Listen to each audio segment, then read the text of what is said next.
The Arctic Ocean, characterized as the world's smallest ocean, but at the centerpiece of discussions on climate change. Hi, I'm Dr. Martin Nweeia, on the faculty of the Harvard and Case Western Reserve University's School of Dental Medicine, a National Fellow of the Explorers Club, and also a research scientist at the Smithsonian and the Museum of Nature in Canada. I've been going up to the high Arctic, typically on the northern tip of Baffin Island, for the last 20 years and have noticed extraordinary change, characterized indeed by scientific reports that what is happening in the Arctic is happening at 2 to 3 times the rate of the rest of the planet. I have found this indeed to be true.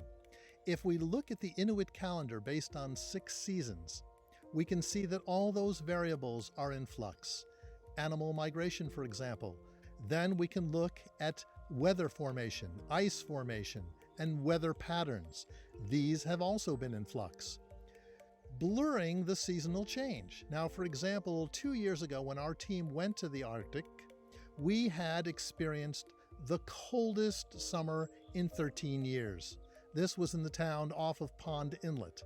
Then, last year, in almost the exact same location, we experienced the warmest, even hottest, at 70 degrees Fahrenheit during the day.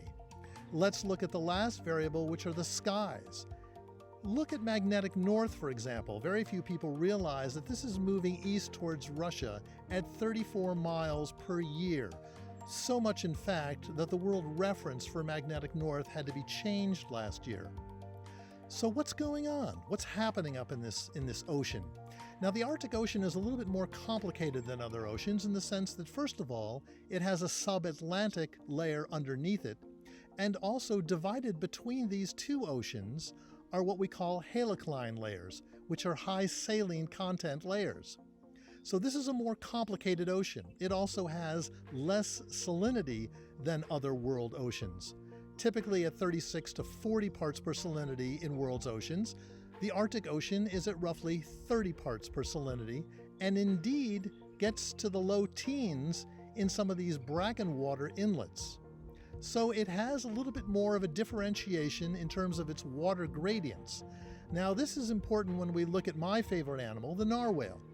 I'm a practicing dentist, but this is the tooth that has captivated my attention and what I consider the most extraordinary tooth on the planet.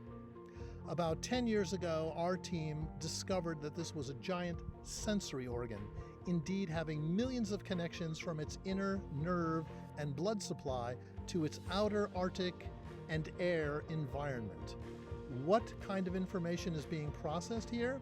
Well, we don't know if this is an organ system that is being phased in from evolution or being phased out, so that's not clear. And the other thing is that it could be linked to sexual selection, since most males have this, but even that's not clear, since some females can have tusks and some males don't have any tusks. So even its distribution as a sensory organ and tooth is not very clear. And indeed, this tooth defies what I characterize as almost every principle and property I ever learned about in dental school. So naturally, this is what drew me to understand the mystery behind this particular tooth. Now, there's an additional story that we wanted to reveal just a bit because it was the subject of recent Wilson Ground Truth briefing from the Wilson Center.